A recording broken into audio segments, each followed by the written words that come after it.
Hello बच्चों, क्या हाल चाल। बढ़िया है।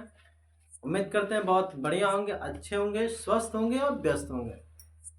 मैं शैलेश कुमार यादव स्वागत करता हूं आपके इस खूबसूरत सा चैनल द स्पीक क्लासेस में। आज हम लोग जो लेके आए हैं क्वेश्चन, बहुत बहुत ही very very most important question है। अब कौन से क्लास के लिए है अगर देखा जाए तो क्लास 10th के लिए है। किसके लिए? क्लास 10th के लिए। यह जो क्वेश्चन है अपना प्रतिरोधों संबंधित प्रश्न है, यानी कि कई सारे प्रतिरोध इसमें दिए जाते हैं, है ना। प्रतिरोधों की संख्या कई सारे होती हैं, तो कई सारे प्रतिरोध कैसे किस किस कैटेगरी में आते हैं और कैसे कैसे जुड़े जाते हैं, उनका जो फाइनली आर का मान होता है कैसे निकाला जाता है। तो देखिए बाबू, इस तरह के क्वेश्चन में आपको क्या निकालने के लिए देगा? तुल्य प्रतिरोध निकालने के लिए देगा। क्या देगा? तुल्य प्रतिरोध। अब आप कहेंगे सर तुल्य प्रतिरोध क्या होता है? तुल्य प्रतिरोध क्या होता है? तो जितने आर होते हैं उन सभी आर का मानों का जो जो योग होता है ना, सभी आर के यानी कि आर का मतलब क्या होता है? प्रतिरोधों, है ना। प्रतिरोधों के मानों का योग एक तुल्य प्रतिरोध के, किसके? एक तुल्य प्रतिरोध के बराबर होता है ना। तुल्य प्रतिरोध के क्या होता है? बराबर होता है। जिस तुल्य प्रतिरोध को एक सिंगल आर माना जाता है, ओनली आर का नाम दिया जाता है। किसका नाम दिया जाता है? आर का नाम दिया जाता है। ठीक है बाबू, जो तुल्य प्रतिरोध को क्या नाम दिया जाता है? आर नाम दिया जाता है। ठीक है। अब आप कहेंगे सर तुल्य प्रतिरोध कितने तरह के हो सकते हैं? तो देखिए, तुल्य प्रतिरोध हमारे दो तरह से निकाले जाते हैं। तुल्य प्रतिरोध कितने तरह से निकाले जाते हैं? दो तरह से, है ना। याद रखिएगा, तुल्य प्रतिरोध कितने तरह से निकाले जाते हैं? दो तरह से निकाले जाते हैं। अब बात आती है कि कौन दो तरह से होता है। तो देखिए यहाँ पे ध्यान से देखेगा, अच्छे से देखिएगा, ठीक है भाई। मार्कर को भी लग रहा है ना इसके डाइजेशन सिस्टम में गड़बड़ी हो गई है। तुल्य प्रतिरोध जो यहाँ पे आर होता है, ये कितने तरह से निकल आता है? दो तरह से निकल आता है। कितने तरह से निकल आता है? दो तरह से। अब कहेंगे सर वो दोनों तरीका कौन कौन सा है? तो पहला जो हमारा होगा श्रेणी क्रम वाला होगा। क्या होगा? श्रेणी क्रम वाला होगा, यानी कि प्रतिरोध जो होंगे श्रेणी क्रम में जुड़े होंगे। और दूसरा हो सकता है कि किसमें हो? समांतर क्रम में, है ना। कौन से क्रम में? समांतर क्रम में। यानी कि प्रतिरोध जो होते हैं दो ही तरह के क्रम में जुड़े हुए होते हैं। कितने तरह के क्रम में जुड़े होते हैं? दो तरह से। पहला कौन सा होता है हमारा? श्रेणी क्रम, और दूसरा क्या होता है हमारा? समांतर क्रम में, है ना। समझ में आ गया ना। यानी कि जब ऐसे केस आपको मिलेंगे बाबू, तो इस केस में कई सारे प्रतिरोध मिलेंगे और सभी प्रतिरोधों को जब योग कर देंगे, जोड़ देंगे, उनका एक आर का मान आएगा और उसी आर के मान को हम लोग क्या कहते हैं? तुल्य प्रतिरोध कहते हैं। क्या कहते हैं? तुल्य प्रतिरोध। और जिसको हम किससे दिखाते हैं? आर से दिखाते हैं। किससे दिखाते हैं? आर से। ये आर कितने तरह के कैटेगरी में बांट दिया गया है, यानी कि जो हमारे प्रतिरोध होंगे कितने तरह के कैटेगरी से जुड़े होंगे? दो कैटेगरी से जुड़े होंगे। पहला हमारा क्या होगा? श्रेणी क्रम, और दूसरा क्या होगा? समांतर क्रम। या तो प्रतिरोध जुड़े होंगे श्रेणी क्रम से जुड़े होंगे, या तो हमारे समांतर क्रम से जुड़े होंगे। इन्हीं दोनों तरह के तरीकों से प्रतिरोध हमारे क्या होता है? जुड़ा हुआ होता है। अब यहाँ पे देखने की बात यह है कि सर श्रेणी क्रम में जो प्रतिरोधों का मान निकला था कैसे निकालते हैं, उसका फॉर्मूला क्या होता है? तो देखिए सीधा सा फंडामेंटल है। आर बराबर लिखते हैं R1 plus R2 plus R3 plus and so on plus Rn। ये हमारा श्रेणी क्रम के लिए है, यानी कि सीधा सीधा जितना प्रतिरोध दिखाई देंगे सबको हम क्या कर लेंगे? जोड़ लेंगे। और समांतर क्रम के लिए 1/r होता है। समांतर क्रम का तुल्य प्रतिरोध 1/r होता है, श्रेणी का तुल्य प्रतिरोध केवल r होता है ना। अब देखिएगा इसके लिए हम कौन सा फार्मूला लगाते हैं? 1/r बराबर क्या होता है? 1/r1 plus 1/r2 plus 1/r3 plus and so on plus 1/rn। ये हमारा हो गया सर, फाइनली हो गया हमारा। किसके लिए हो गया? समांतर क्रम के लिए तुल्य प्रतिरोध अगर निकालना होगा तो ये निकाला जाएगा। कोई दिक्कत है यहाँ तक? यहाँ तक समस्या नहीं ना? दिखाई दे रहा है ना? आ रहा क्लियर? बढ़िया। अब बात हम करेंगे यहाँ पे, अब हम बात करेंगे ये जो आर है ना सर, आर कितने हो सकते हैं? सर प्रतिरोधों की संख्या बहुत हो सकती है, 1 2 3 4। कोई जरूरी नहीं है कि 1 से लेकर 3 तक होगा, नहीं, अनंत तक हो सकता है। अनंत प्रतिरोध एक साथ जोड़ सकते हैं। अनंत प्रतिरोध श्रेणी में भी हो सकते हैं, समांतर में भी हो सकते हैं। प्रतिरोधों की संख्या कोई यहाँ पे फिक्स नहीं होती है। डिपेंड ये करता है कि आपके क्वेश्चन बुक में कौन से कितना दिया हुआ है। जैसे कि यहाँ पे जितने प्रतिरोध दिए हैं 3 प्रतिरोध दिया गया है, 1 2 3 1 2 3 1 2 3, इन सारे क्वेश्चन में 3 प्रतिरोध दिए हैं। लेकिन हो सकता है किसी प्रतिरोध किसी में आपको 4 भी दे देगा, किसी क्वेश्चन में 5 भी दे देगा। उसका निकालने का फार्मूला यही है, 4 देगा तो 4 प्रतिरोध लेके चलेंगे, 5 देगा तो 5 प्रतिरोध लेके चलेंगे। ठीक है, यहाँ तो कोई दिक्कत है नहीं ना। आइए अब हम जानेंगे कि श्रेणी क्रम की पहचान कैसे करते हैं। श्रेणी क्रम की पहचान कैसे करते हैं, ठीक है। यहाँ पे लिखता हूं मैं पहचान, सब पहचान तो दोनों का करेंगे ना, पहचान तो दोनों करेंगे। तो देखिए इसकी पहचान ना धारा से की जाती है। किससे की जाती है? धारा की दिशा से, है ना। धारा की दिशा से की जाती है। किससे की जाती है? धारा की दिशा से। अगर धारा की दिशा एक होती है, एक यानी कि हम कह सकते हैं निश्चित होती है। अगर धारा की दिशा क्या हो जाती है? निश्चित हो जाती है। पता चल रहा है कि धारा इधर ही बह रहा है, एक डायरेक्शन में, केवल एक डायरेक्शन में, एक दिशा में। अगर केवल एक ही दिशा में धारा बह रही है ना, तो जिस दिशा में धारा बह रही है, अगर उस दिशा में जितने प्रतिरोध आ रहे होंगे उन सारे प्रतिरोधों को क्या करेंगे? नॉर्मली जोड़ देंगे, श्रेणी क्रम में जोड़ देंगे। किस में जोड़ देंगे? श्रेणी क्रम में। याद रखिएगा बाबू, याद रखना। यदि धारा की दिशा एक ही ओर बह रही है, यानी कि जिधर धारा की दिशा बह रही है, अगर उधर कई सारे प्रतिरोध लगे हुए हैं, तो सारे प्रतिरोध किस में जोड़े जाएंगे? हमारे श्रेणी क्रम में जोड़े जाएंगे। किस में जाएंगे? श्रेणी क्रम में। यदि धारा की दिशा निश्चित नहीं होती है, धारा की दिशा निश्चित नहीं होती है ना।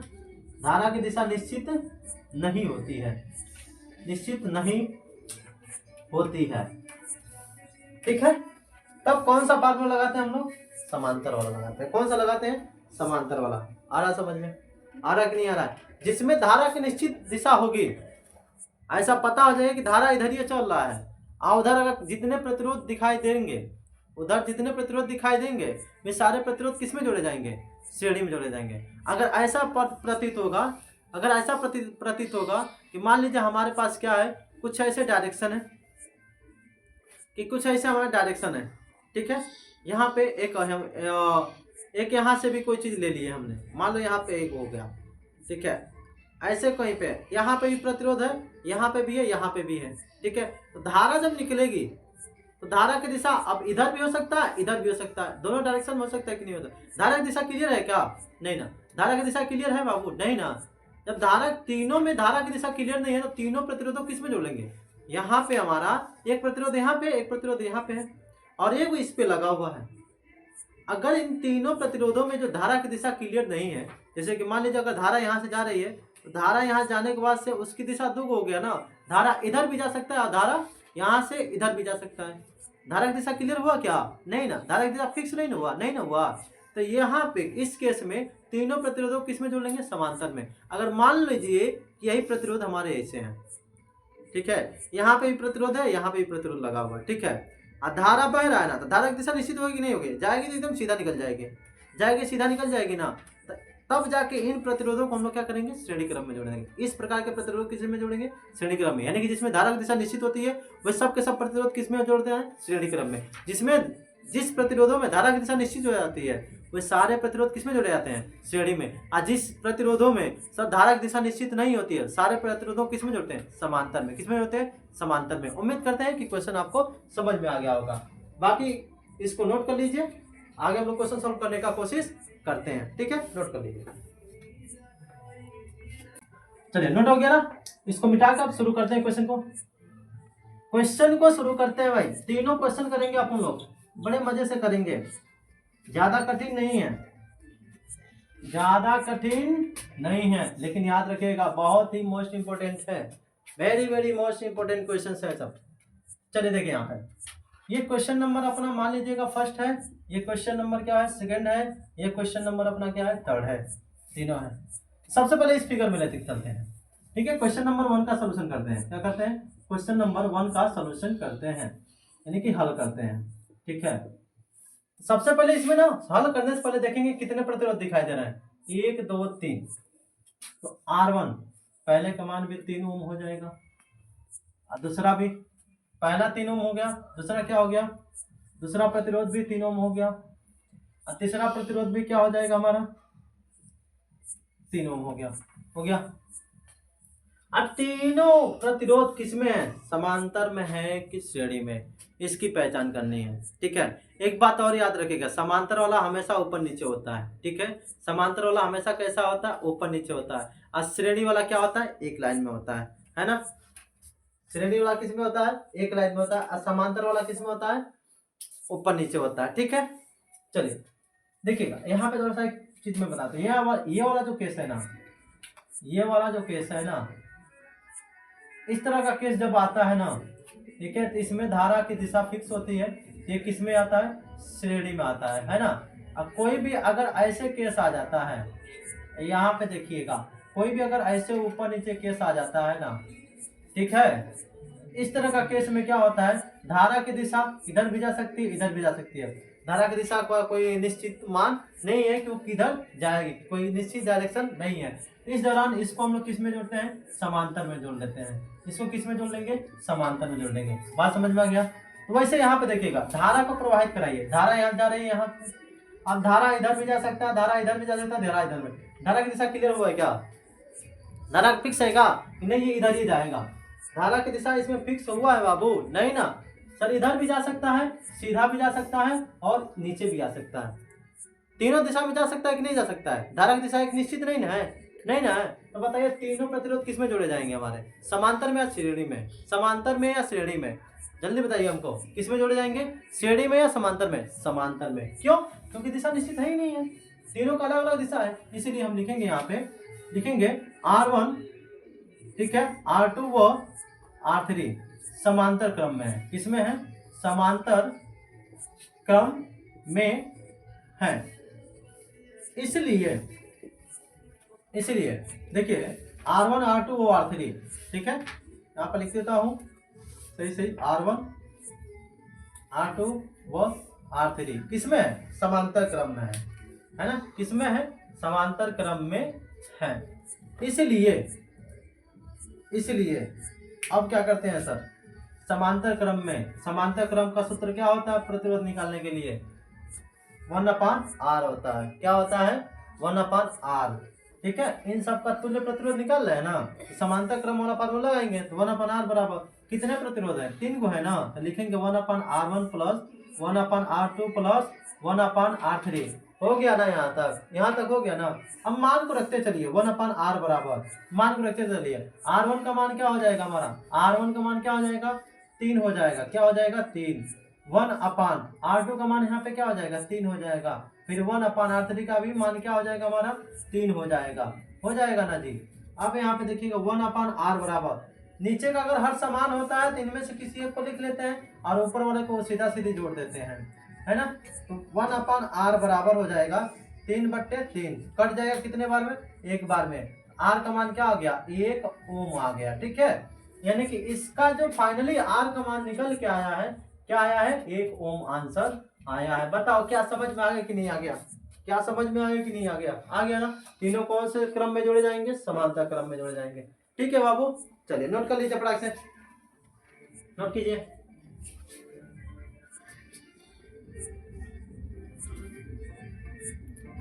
हो गया, चलिए आगे बढ़ते हैं, इसको भी मिटा देता हूँ, इसकी कहानी खत्म हो गई। जिसका जिसका सॉल्व कर देंगे उन सबको मिटा देंगे हम। ठीक है, चलिए आगे देखते हैं, आगे किसको लेके चलेंगे, इसको लेके चलेंगे। ठीक है बाबू, क्वेश्चन नंबर क्या लेके चलेंगे, 2 का।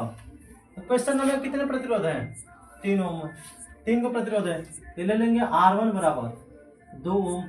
कोई भी R1 किसी को भी मान सकते हो, ये नहीं है कि इसी को R1 मानो, नहीं, इसको भी मान दो, इसको किसी को 1 2 3 मान लो, कोई फिक्स नहीं है कि किसको मानेंगे। लेकिन याद रखिए सॉल्व करते समय जो मान रखे हैं उसको याद रखिए, वो हमारा जो मान है वो किस में आएगा, श्रेणी में आएगा, नहीं आएगा।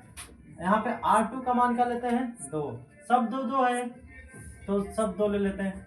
2 हम आपको एग्जाम्पल को लेके सॉल्व कराए हैं ताकि 2 नहीं आएगा, कुछ भी आ सकता है। 2 की जगह 3 4 5 6 8 to 1 to 100 कोई भी मान आ सकता है, फिक्स नहीं होता है। आप कहेंगे सर इसका क्या होगा, इसका क्या होगा, तो एक चीज और देखिएगा, इस तरह का क्वेश्चन में यहाँ पे देखिएगा डॉट लगा देगा, क्या लगा देगा, डॉट या छोटा छोटा सा गोला लगा देगा। और जब ऐसा केस लगा देगा ना तो समझिए पकड़ के खींचना है, क्या करना है, खींच देना है ना। क्या करेंगे आप, खींच देंगे। जब ऐसा केस ऐसा बिंदु करके देगा ना बाबू, तो पकड़ के क्या करना होता है, खींचना होता है। तो मान लो ये हमारा क्या है, कुछ ऐसे ही तो है, ये कुछ ऐसे ही लगा हुआ है ना, ऐसा लगा है कि नहीं लगा है, लगा है। तो जब अगल बगल से हम खींचेंगे, अगल बगल से खींचेंगे तो ये इधर आ जाएगा और ये वाला कहाँ चला जाएगा, इधर चला जाएगा। तो ऊपर वाला दोनों सीधा एक लाइन में हो जाएगा कि नहीं हो जाएगा। देखिए अगर पकड़ के इसको हम खींच देते हैं, पकड़ के इसको क्या करते हैं हम खींचते हैं, तो ये दोनों क्या हो जाएंगे, एक लाइन में आ जाएंगे कि नहीं आ जाएंगे, आ जाएंगे।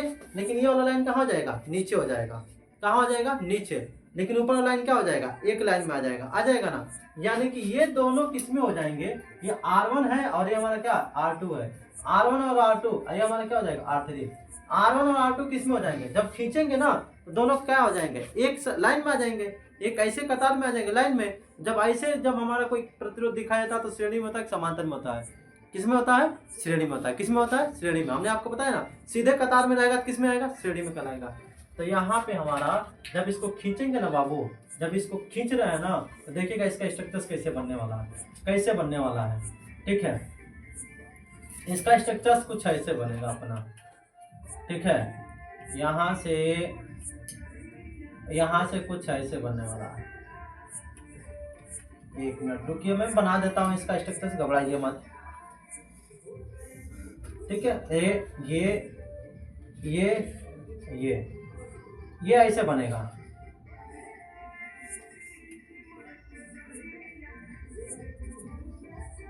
ये ऐसे बनेगा, ये जो है ऐसे बन जाएगा। यानी कि ये 2 ओम और ये 2 ओम, इनकी इसमें देखो धारा इधर भी जा सकता है, धारा इधर भी जा सकता है। इधर जो धारा जा रही है इन दोनों में जा रही है, तो इनका तो डायरेक्शन सेम है ना कि दोनों में जा रही है। ये तो नहीं ना कि ये इधर आ रही है इस यहाँ पे। तो देखिए हम कहा है कि यहाँ पे जब 2 प्रतिरोध आ गए हैं ना तो दोनों में धारा एक निश्चित दिशा में जा रही है, यानी कि दोनों किस में हो जाएंगे, श्रेणी में हो जाएंगे। तो लिख लेंगे यहाँ पे R1 व R2 किसमें है, श्रेणी क्रम में है। किसमें है, श्रेणी क्रम में है। इसलिए हम लोग क्या करेंगे, फाइनली R निकालेंगे। श्रेणी क्रम का फार्मूला R बराबर होता है R1 प्लस R2। जितने श्रेणी क्रम में होंगे उतना ही लिखा जाएगा, उससे अधिक नहीं लिखेंगे। R1 का मान लेना यहाँ पे 2 है और इसका भी मान क्या हो जाएगा, 2 ओम है। ठीक है, तो जोड़ेंगे तो कितना हो जाएगा, 4 ओम। तो इसका तो आंसर हमारा 4 ओम आ गया। लेकिन अभी यहाँ पे भी तो बचा है 2 ओम। अब बताइए सर, अब ये दोनों जुड़ गए ना, दोनों जुड़ के हमारे क्या हो गए, एक हो गए। ये दोनों जुड़ के एक हो गए, फिर भी ऊपर नीचे आ रहे हैं कि नहीं आ रहे हैं। तब यहाँ पे हो जाएगा हमारा, ठीक है, तब यहाँ पे हो जाएगा R3 वो R, ये वाला जो इसका जो मान निकल के आया ये। ठीक है, अब ये दोनों ऊपर नीचे हो जाएंगे कि नहीं हो जाएंगे, हो जाएंगे ना। मान लीजिए श्रेणी क्रम में हो गया तो इसका आंसर ऊपर हो जाएगा और ये हमारा नीचे है, तो इसका आंसर ऊपर वाला और नीचे वाला। ऊपर नीचे दिखाई दे रहा तो किस में जोड़ेंगे, समांतर में जोड़ेंगे कि नहीं जोड़ेंगे, जोड़ेंगे ना। तो समांतर क्रम में हो जाएगा। तो R किसमें है, समांतर क्रम में है।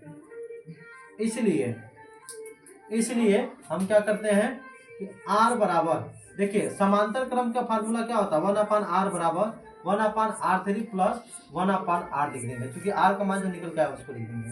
अब यहाँ पे लिखते चलिए 1/R बराबर 1/R3 का मान कितना है बाबू, 2 है, प्लस 1/ कैपिटल R का मान कितना है, 4 है। अब यहाँ पे क्या करते हैं कि 1/R बराबर इन दोनों का एलसीएम निकाल लेंगे। क्या निकाल लेंगे, एलसीएम निकाल लेंगे। एलसीएम निकालने आता है कि नहीं आता है, एलसीएम निकालेंगे तो 4 आ जाएगा। तो 4, 2 से 2 कट जाएगा, 2 से 4 कट जाएगा 2 बार में, तो 2 से 1 में गुणा करेंगे कितना हो जाएगा, 2 प्लस है प्लस, फिर 4 से 4 कट गया तो 1। 1/R बराबर, ये भिन्नों का जोड़ करने आता है, कर लेना यार, कोई दिक्कत नहीं है। अब 9-10 में आकर अगर भिन्नों का जोड़ नहीं कर पाओगे तो कोई मतलब नहीं है। तो क्या हो जाएगा यहाँ पे 3 और बट्टे क्या हो जाएगा, 4 हो जाएगा। क्या हो जाएगा, 4 हो जाएगा। आप कहेंगे सर R का मान निकालिए ना, R का मान निकाले, 1/R का थोड़ी निकालना है, किसका निकालना है, R का निकालना है। जब R का मान निकालेंगे ना तब यहाँ पे क्या हो जाएगा, फाइनली R। नीचे से नीचे वाले कहाँ नहीं जाएंगे, ऊपर। जब ये नीचे वाला ऊपर जाएगा ये भी क्या हो जाएगा, नीचे वाला ऊपर और ऊपर वाला नीचे, यानी कि 4 बट्टे क्या हो जाएगा, 3 ओम हो जाएगा। या तो यहाँ पे भी आंसर लिख सकते हैं, या फिर आप क्या कर सकते हैं 3 से 4 में भाग लगा दीजिए। क्या कर दीजिए? 3 से 4 में भाग लगा दीजिए। कितने बार में आएगा? 3 का 3 और ये 3 3 के 9, 1.39। ठीक है, ये हमारा आंसर हो सकता है। ठीक है, अब आखिरी सवाल आपके नाम है। अब ये देख के पता कर चुके होंगे कि ये श्रेणी में होगा या समांतर होगा। ये क्वेश्चन आप सेल्फ में आपको करना है। तो फिर आगे हम क्या करते हैं, चलते हैं हम अगले बिंदु के लिए, अगले पॉइंट के लिए मिलते हैं कल की डेट में। तब तक के लिए आप बने रहिएगा मेरे चैनल को। अगर समझ में आ गया होगा तो शेयर, सब्सक्राइब और लाइक कीजिएगा। और अगला जो क्वेश्चन लेके आएंगे ओम के नियम से संबंधित क्वेश्चन उठा के लेके आएंगे।